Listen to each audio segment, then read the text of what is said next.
Ladies and gentlemen, welcome back to another episode of the Rip Through Podcast. It is episode 17. Now, I've been working my ass off down here, sweating my cheeks. I've lost about 4 kilos just from under this house trying to set this podcast up. And you've been in Japan. What the hell? You just got back. While you're working, I'm holidaying. That's how we normally go around here. So you normally do the bulk of the work and I just turn up and kick back. So you got here about an hour ago. We meant to start at 11. It's now like 12:30 something. Yeah. Finally settle this up. I've got so much more to do. I've got to spruce up the background, make it look all sexy, put some memorabilia in here. Yeah. I'm excited. But how was Japan, man? Run me through Japan. Awesome. So first time away, going away with a partner, not the boys. How was that? It was good, very different. I can say Japan is a place that you should go with your partner. Oh, it's a girlfriend's retreat. It's a girlfriend retreat. It's great. So yeah. It was a great experience for me, different to the Las Vegases and the LAs. And you've been overseas that many times? Not once has it been not a piss-up trip. Yeah, exactly. So this was nice, got to go, plenty of food, street food, sashimi, all the fresh stuff that I love. Did you smash the gym while you're over there?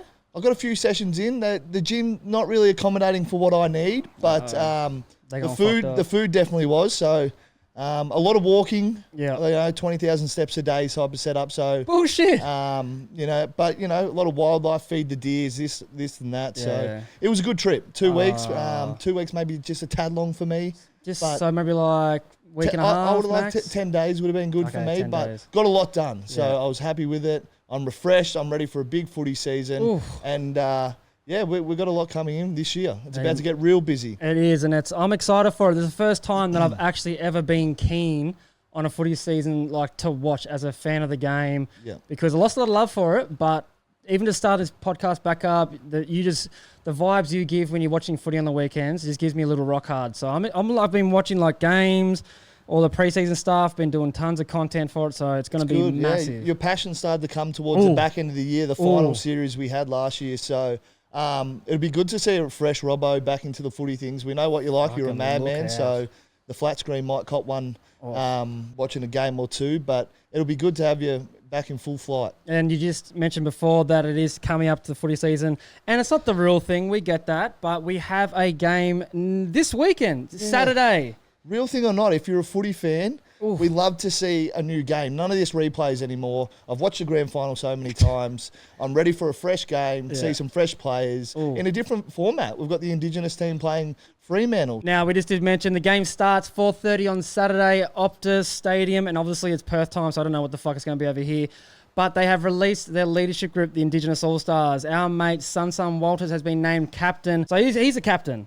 Now, they've named 3 of the players. One that you know pretty well. You live with this bloke. Yep. Chucky Cameron. He got named in the leadership group. And then we also have Bradley Hill and Jarman Impey, 2 older heads. They're all the oldest players in the team, pretty much. Pretty much. Is that how they decided on it, you reckon? I'm just going to say, who's the oldest in the group? Boys. No, they obviously would have chosen on a bit of the culture stuff and what they know. It's obviously in Perth as well. Half those guys are from Perth, sort of. Yep. Chucky claims to be Queenslander now, so I don't know about that. We'll figure that out later. But yeah, I reckon it's pretty good. So who are you going to go for this Saturday night? Like I said before, I'm just going to enjoy watching some fresh footy. So it's going to be hard not to go for the Indigenous team. So many jam-packed full of stars. When you watch it as a fan, you start to support players, not the team. So you support the gun players of the comp. And they've got 23 of the bloody bastards. So it's going to be a good watch. So, I mean, I wouldn't mind seeing them put on a good show and touching up Freo. 23 is a popular number in all the sports around the world. Pretty much started with basketball with Jordan, and then LeBron took over and he dominated that number. There's 3 blokes in his team who have that number for their respected clubs. We got Chucky Cameron, our mate. Obviously, he has been dominating for a long, long time. He's probably going to be one of the best small forwards in the comp. Then we got Izak Rankine at Adelaide Crows. He's a freshie, so I don't know if he's going to be able to get it. Yeah. And then you got Bobby Hill, who's a Norm Smith medalist, kicked 4 snags in that granny, took a massive specky, probably one of the best in the comp at the moment. Who do you think is going to get 23? Well, I had to think about this, actually, and I'll base it on, Charlie Cameron's the oldest of them. Yep. So experience, I feel like, because he's been around the longest, and he's fresh off a grand final. Yeah. So I feel like he's got the rights to 23 this year, coming off last year being the oldest. But, those other boys, if they keep doing these Indigenous games, they'll get their shot. So I feel like give it a Chucky, back end of his sort of... Rotate it around a bit. he's got the medallion from last year, so let him wear the 23. Bradley Hill, obviously cousins with Bobby. He interviewed him. I'll show you this. He's got to wear 23. Have you guys come to a decision? I think Charlie will wear it. I think he was crying a little bit more than everyone else. I mean, I should probably be wearing it because since it's back in WA and apparently he's a Queenslander. No, he can have it. I mean, I'll wear it the next one. So he reckons Chucky's been crying around about getting this number. So we'll see what happens, who rolls out with it. I'm pretty sure it'll be Charlie. He'll have dibs on it because he's oldest, most experienced, games played. Yeah. And he's just come off a premiership. Holy shit, Matho. Like, I've seen some big deals in my lifetime. I've seen some money getting thrown around the AFL system. Harley Reid, it's only speculation. Harley Reid has been touted to have a 10-year contract, 1.5 to 2 mil a year, which is astounding, mate. It's crazy. It's all about the money, isn't it? That's great. They really want to keep him. You'd want to. If you're West Coast, you'd want to keep him. He's a gun? Genuine star?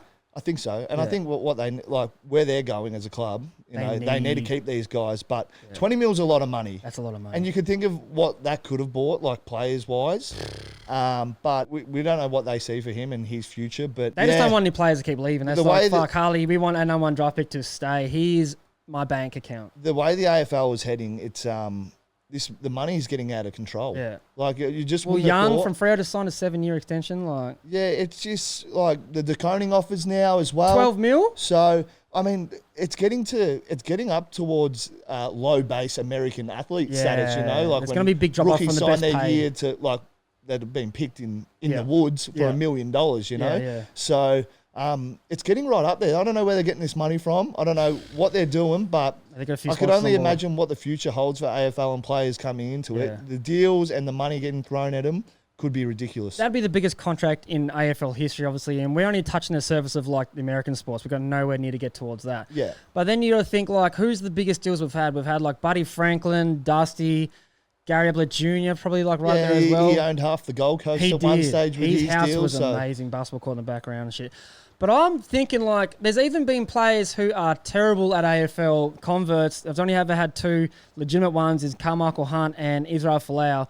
Their contracts weren't fuck arounds. They got big money and what do they get? So what are we talking? How many years ago as well? So this would have been like 2012, 2011, I reckon. So this is big dollars for back then. Yeah, expansion clubs as well. Yeah. So like they wanted these NRL players to come into the non-AFL states and just try and just get as many young kids on as possible. Yeah. I think Izzy Folau had a 6 mil 4-year deal, and that's just AFL money. Like the AFL would have paid him a little bit on the table as well, a couple of sponsors here and there. Yeah. But he only lasted fucking 2 years. But he was getting 1.5 a year to suck at AFL. Yeah, they did his stats one time in the paper. I remember reading, and they did like what his handballs and his kicks were worth. The kicks were like 50,000 a kick because of how many games he played to equal out the contract. 10,000 a handball, 100,000 for a goal or whatever. But he only kicked like 2 goals or something in his career. Again, for when that time period was, that's outrageous money for guys who, they played top level for their sports and they're stars in it, but coming over, crossing code into a different sport, it's a completely different ballgame.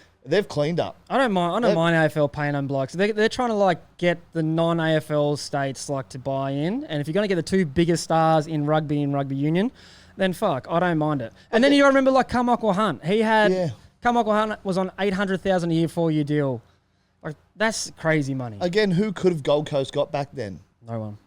For that type of money, though. Oh shit! There had to be a player out there that would have signed a star player that would have signed for that money. I don't even know if it was AFL's money or the club's money. I'm gonna say it's AFL's money. Okay. Like because the club can't afford that shit. No, and if you're Gold Coast, you're thinking, let's get a bona fide. Yeah, let's get an actual good player. Yeah, not some fucking random union player who's probably not going to be able to do anything with his big body, his fitness. And all that kind of correct. But Carmichael Hunt, out of those 2, he was probably the better one. He was. He kicked the match winner one day too. Oh, he did too. Remember he did. That? So that was crazy. That's 800,000 for you. But it's Harley Reid worth his 20 mil tag. Time will tell. Obviously, he's only fucking 1 or 2 years in. He's a goal of the year, goal of the year recipient. I don't know. Let's give him some time. He was in a struggling team. Who knows? He's in the worst team in the comp. When you get better players around you. Few more years experience. Who knows what he can do? He might dominate, man. And you can't be doing it when you're losing probably Oscar Allen, your captain, right? That's going to hurt. Brisbane Lions, trying to pull the wool over the old sheep's eyes. Mate, if that deal somehow comes across, and I seen some comments from Fags, had no idea about it, but that's not his field. He does. All right, so... He does. But if they get that deal across, I believe that puts Brisbane in another premiership window Ooh. for another 3-4 years. Is he that good? I What is he, forward or? A forward, yeah. He can, So Joe Danaher out. They want to bring in Oscar Allen. It's a good replacement. Shit. Well, I mean, like you lose a tall, you get a tall who's a captain of a footy club. Yeah. So he obviously does the right things by his group. Yeah. He's well respected. So crazy. And again, you come into a good team. There's more opportunities to score. Brisbane, a very high scoring team. So I mean, come over. I'd love to see him at the Lions. The lifestyle's good here. Oh, you get mate. yourself in a premiership window. The scoreboard's on your side. You don't have to get smashed every week and talk to your playing group. You want to play in the finals, motherfucker? Yeah, exactly. Come to Brizzy So, Lions. Grannies, baby. Back to back. If Brisbane get that over the line, again, they're going to be a scary team for so many more years to come. Yeah. And Yeah. I'd love to have him here. Yeah. So come Hey, over. Come see Matho and Robbo. Come over. We'll look after you. We can put you under my house on the podcast, mate, as soon as you get here. Matho, this has been recorded on a Monday, and it is Valentine's Day Friday. What do you got for your missus? Have you got anything? I probably can't say because she's an avid listener. We just went on a holiday for 2 weeks, Oh, but shit. that doesn't cut it with No, girlfriends. fuck no. You know this. No, I know, but she sent out the text today saying, "Don't you know it's Valentine's Day?" Of course I knew. You forgot what? I knew. No, I knew. But I've got nothing currently planned, but you know, I'm a big foodie, so it'll probably be a dinner date somewhere. Well, let me guess. SK. No, Steak and oyster. Got to change it up. My bank course you account, do, my bank man. account's bleeding after a They holiday. only give you like a 10% discount, man. It means fuck all. Yeah, the just bank to fine dine a little bit. the bank account's bleeding. So But I was at the cafe. That's how I know, because I was at the cafe this morning, and I was like just looking for my coffee card on the thing, and the cafe's put up a calendar of just firemen with no shirts on and stuff, and I was like, what the fuck? Why is Yeah. it in a cafe? Like it was weird to me. But then I thought, AFL players, and back in the day, it sparked the memory when like you got the Crawfords, the Cooters, the Ben Cousins, the Lloyds, even Campbell Brown, man. Like he has. Not gonna Richo, say, I reckon Richo and Carey were on there as well. yeah, were they Richo not? and Carey. Yeah, Carey had a good rig. I think Carey was probably top 3 rigs, but the Cooter, man, the Greek god, he was a fucking Yeah, you would have seen him firsthand a few times. So. Yeah, look at these. I want to show you some of these photos, what it was back in the day. Look at this. So you got Croft there killing it. Cooter, Carey, mate, he's got some serious, I don't know. What do you think? Fucking Matthew Richardson. Yeah. The boy from Tassie. Doing us all a favour. Yeah. The rigs are outstanding, actually. Back in the Dizzy. Yeah, they're Lloydie, using, he's a bit skinny, but like he's a big boy. They're And they got using the Cuzzy. steel iron It's all plates. it's all black That's and white real photos. muscle, yeah. Big liquor. What do you think that would happen if the boys are doing that these days? Oh, man, with the way social media is going, obviously you'd cop a bit of... You get rinsed. Oh, you get rinsed, but I think there'd be players all for it. Because Who would social you- media means money, endorsements.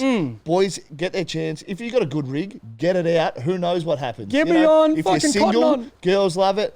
Makes you look good, Yeah, obviously. There's a bit of true. editing, whatever. If you got a good rig, this is your chance to get it out. Who would you have? Give us 3 players. Who would you have that would be like, Oh, even one of your mates that would put their hand up straight away for that? I know Barry would. yeah, but He's got no shoulders.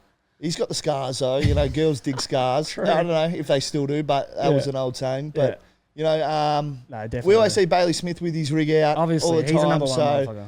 I think something for him that'd be pretty good. He's probably Yeah. got something going on as it is. You would but just have like the Smith, the Isaac Dusty if he was Quainer, playing. you know, those type of guys. He's all over obviously. GQ. Yeah, so Yeah, I'd have Bailey Smith, Kerno, because he's like a Cooter type thing. Like, you got to get something from the Blues. Quainer from Collingwood. We've done one already. I think we're touching too much on guys' rigs in the AFL. People are going to start questioning what's going on there. But yeah, I thought it was funny. It's Valentine's Day Friday. Get your missus. This is a heads up. Get her something nice. Flowers or some shit. I don't know. yeah, Who gives a fuck? Just do something. we care. So show We care. her this episode. She might like that. All right, Matho, you know what time it is, baby. It is Joe R's, our major sponsor. And this segment, you actually brought it up, but this segment got me going. Who's AFL's craziest fans, do you think? Well, I mean, as a collective, it's Collingwood and Port Adelaide. It has to be. Still on top, so it doesn't matter. Still on top, mate. We're still on top. We're still on top, aren't we? Pies are on top. Right in front of me. I don't know. I didn't realise about the Port thing for a long time until maybe I really started playing. Yeah. But they're rough and You they're could throw a feral. blanket over Adelaide. Even the LA Crows ones are pretty bad, but Port so- especially. And we all know about the Collingwood. You know, it's mainstream. Apparently, they're this. They're missing teeth. Give them a toothbrush. Yeah. All this type of stuff. Most hated club in they're the land. Centrelink. They've got all the rough nuts. They've got Yeah. heaps of them. They got But, Joffa. one bloke stood out to me as an individual. Yeah. and he's from Geelong. He's known as the Cat Man. The Cat Man. You're from Lara. Did you ever come across him? I seen the Cat Man a lot. He's been around for a while. Does this bloke wear that shit like... I don't think so. And if he does, out of all this stuff as people identifying as things, this bloke is allowed to identify as a cat, all right? And I've seen something that's popped up with him. He wouldn't be called Catman, it's called Cat. He's gone to some dentist and they've set him up with a set of cat fangs. Like legit looking cat fangs. I had to go through it. I had to ask my missus, are they his real teeth that he's carved? You're like, I've got a good set of fangs. You got cat teeth. I've got a good set of fangs on me. A couple feline teeth. But they've set him up legitimate cat fangs. So he is diehard to the cause to be the cat man for Geelong. So he stands out for me. Yeah. These fans are crazy. They're crazy. And I don't know how long it takes him to get ready, but it looks outrageous. He's got the biggest ensemble I've ever seen. I was trying to think before, like there's obviously the most popular ones would be probably him. And then you got to think of the mascots and who gets along. But then you got Joffa, who used to put on the golden jacket when they were about to win. But he went down another route after the success got to his head. But I reckon the craziest fans in my personal experience, but Port Adelaide, there was one game when, there was a Lachie Neale game, when Port came after Lachie Neale, that game. We try and terrorise Lachie, I reckon, and that's what we're going to do. And trying to stick up for him, getting into the Port players, yada, yada. There was 3 drunk blokes, I remember it clear as day, on the 50-metre arc, and I was playing wing. They were spraying me for 4 quarters, like the whole game non-stop. And I was on that wing. I didn't ask, but I kept switching with the young blokes saying, I'm on this wing. I want to stay on here because we were pumping them. Yeah. But I've copped a lot of shit. Richmond supporters obviously hate me the most. But these 3 guys, just all game, I'm not even joking, yelling out all game. They're losing by 30 points, 40 points, 50 points. And then like they just kept going. Yeah. After the game, getting death threats and stuff, I was like, oh my God, these guys are serious. Yeah. So that's mine. And Port, obviously, I didn't realise as well until like, they're always in the media for doing shit. There's some crazy Not fans all of them. Not all of them. No, not all of them. But you got a name for yourself. Yeah, there's some crazy fans. And then I think the Melbourne teams, like, I've seen Carlton, like, Instagram posts that they go hard. Like, I've seen beers and spraying down the race. Collingwood back in the day with Carlton used to spit on their players and stuff. And the Essendon fans are just fed up with it. Oh, they got nothing. They're going there angry already. They're screaming at players down the race. So I feel like the Melbourne teams are pretty aggressive. And then, you see someone like a West Coast or a Gold Coast Suns who have... I don't even hear... No, the fans just, they're it's just like chill. Yeah. It's just Melbourne. The passion down there is like obviously where it stemmed from. AFL is more of a Victorian sport. Yeah. Obviously other states, like it's a main sport too, but Vic is just like the nuttiest fans. And yeah, some stories. When I used to catch up with Kenny Hunter, Colton legend, he used to tell me about the Collingwood supporters. It's like spinning on him in the race when they're coming down and like throwing shit at him. So yeah, obviously they've got a name for themselves from day dot. Yeah. But yeah, I reckon Port was mine, and it was just fun. I just want to know. I just want to know who the craziest are. I'll have the individual of the cat man. I like him. He's good. Now, I saw this the other day, Resource. It was should umpires front the media, not even just after the game, but at all. Obviously got the boss, Stephen McBurney. He comes out and I think it's every Monday, I can't remember, and he talks about like good calls, bad calls, whatever it may be. Do you think that the AFL umpires should join the press conference and talk about the game? Because they have a fucking influence on football. Yeah. And they cost me my multis. But do you think they should come out and do, just face the media, or that's, don't know. They can get paid more money if they do it. Yeah. That's what I'm saying. Pay them more, they can do some more shit. Do we want to see it? I don't know. What do you think? Yeah, well, I think if the 2 coaches... they have to do it every week. Yeah. I think at least one of the umpires should have to come in every week. And there's games that fans want to know. Yeah. Like, why didn't he make that call? What was going through your head? The main one. So one that sticks out to me is the Draper one against Adelaide, where he lays on the ball at the end, and then... that was fucking clear. A friend from another podcast, he's got one too. Then after the game, Essendon win, and he's with his teammates, and then he shows him just diving, mocking it sort of thing, laying on the ball. Taking the piss. That'd be awesome to show the umpires in the press and go, like, can you, please explain, why didn't you pay this? And because fans went crazy about it. 100%. So like, think about like if Razor after the game would do his press conference, like, he would love it anyway. He would actually say, put me the fuck on it. Yeah. But like it would kind of show their personality and what was going through their head, so we can actually be more understanding of the calls going through. Yeah. Obviously they got some shit going on during the game. It's hard to remember. Yeah. But after the game, it's probably when it's freshest. A little please explain, and that's all it is. Or it could be like good shit. They don't even have to like ask questions or answer much. They can just like ask him 3 questions and they can just explain what happened there. Again, they can answer like the coaches who. I'm not sure. I haven't looked at the vision. Boom. Move on. Boom. So I think it's a great idea. Throw it in. I reckon throw it in. Give the fans something else to, talk about. Maybe have a dig at you about. But It's a good explanation. Yeah. All you got to do is pay them more money, get one umpire up there, or have all three. Yeah. Because they're not always, the main dudes who see everything, call everything. But have all three of them up there. They can ask them a couple of questions.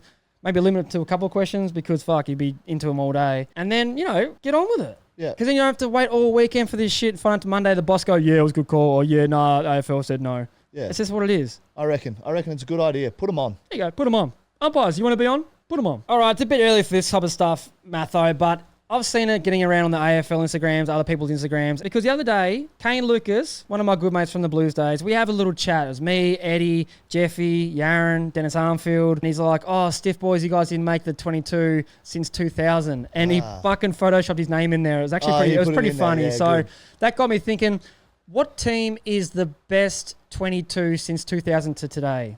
Who do you think it is? Let's choose two teams. Yeah. And then you can put them in the grand final and who's going to win that granny. It's so hard to narrow it down because there's, fucking hard. like Brisbane have won 4 premierships in that time. Hawthorn have done the same. Geelong have done the same. Yeah. But for me, as a kid, I was always thinking I wanted to see Geelong versus West Coast. And that was purely because of the Ablett, Bartel, Selwood midfield against the Cousins, the Judd, the Kerr with Ottens and Dean Cox in the ruck. Yeah. So I always wanted to see that because I battle. loved those midfielders. I loved Geelong because I lived there. I was a St Kilda supporter, but it was hard to get away from. Yeah. And then I obviously loved the Judd and the Cousins, the Kerr. That was it was dynamic. Yeah.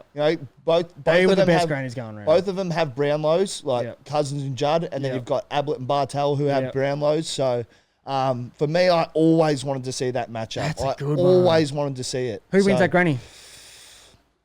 Man, Who wins the granny? Again, I'll go with Geelong because it's it's it's their they're sort of at home. They're in Melbourne. Yeah. I'll go with Geelong. Could have the greatest player of all time, Gary Ablett, on your team.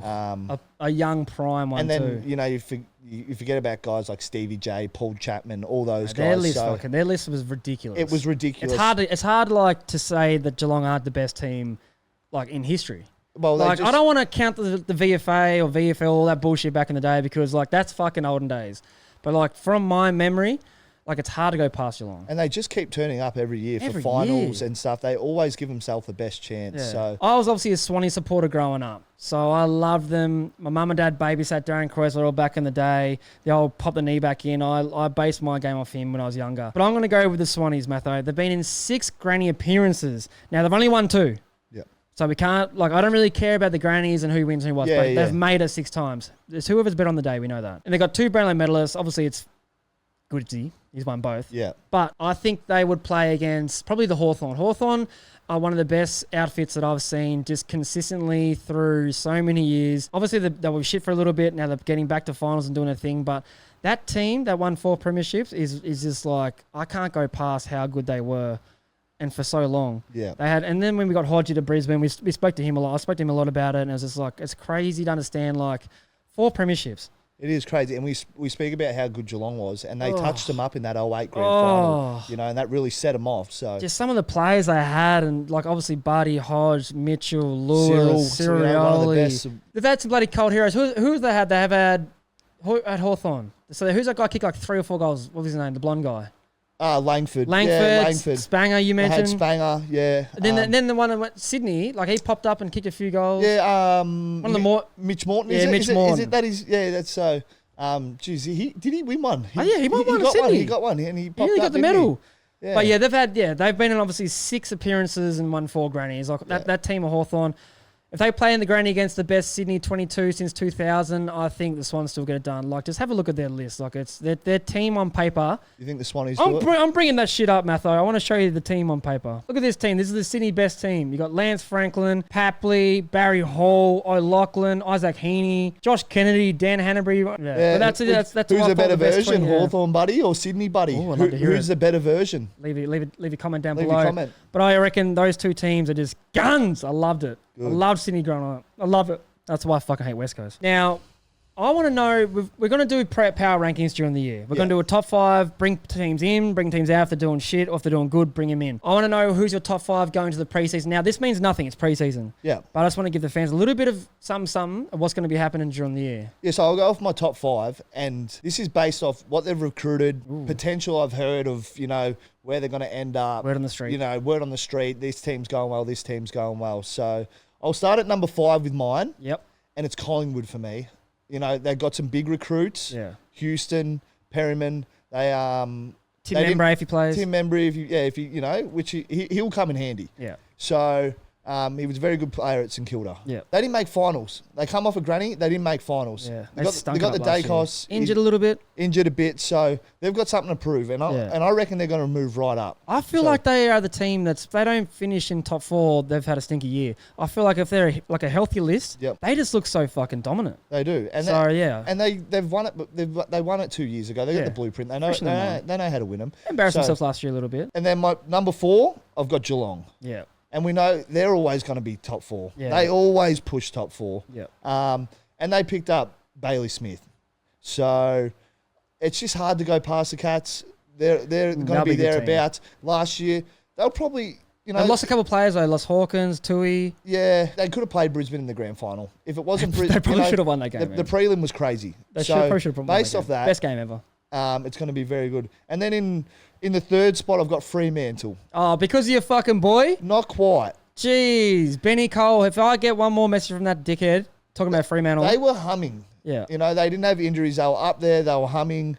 Just missed out in the last game. Yeah, just missed out. So if they can, you know, stay injury free, get their full team on the park. They got Shai Bolton now. Recruited they him. picked up well. So I feel like if they can't crack into that top 4, sort of top 5 this year. If they don't make top 6, from all reports, they're the best team in the fucking world. Yeah, everyone's starting to put them 1 and 2, and I'm not convinced on that yet. No, I'm nowhere near convinced. I don't think they scored enough last year in big games to be able to keep winning. So I'm not convinced on those blokes. They're going to be a big mover, I reckon. Yeah. And number 2, I've got the Hawks.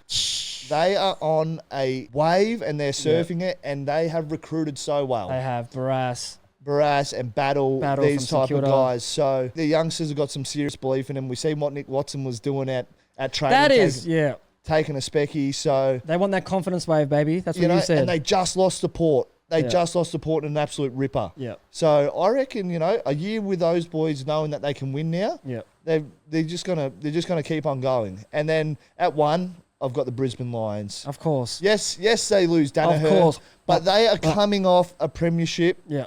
They've been back-to-back grand finals. Yeah. They had players that didn't have their best year. You know, That's true. They've got guys that can kick more goals. You've got guys that stood up like Kalachi. Yeah. So he took over, even talking about people could step up, like Charlie could do better this year. Exactly. He'd be looking for a better year. 100%. So, yes, they lose Joe Danaher. Can they replace Joe Danaher, though? They score so well, and I always say this. So, without, you know, Charlie having his best year, if he comes in and has a big season, which we know the type of player he is. So I've got him at 1 to start off the season. Yeah. The defending champs, course. they've got something to play for. Yeah. They're the defending champs. There's some pride there. They wouldn't want to shit the bed. So and you know they get the ruckman back. They look good too preseason. Like I've been looking at their socials. The boys are putting up a lot of stuff. Career best hands. Rig's looking good. Yeah. They've been doing some practice match stuff, simulation, and it's pretty impressive. They pick up Ashcroft, another one.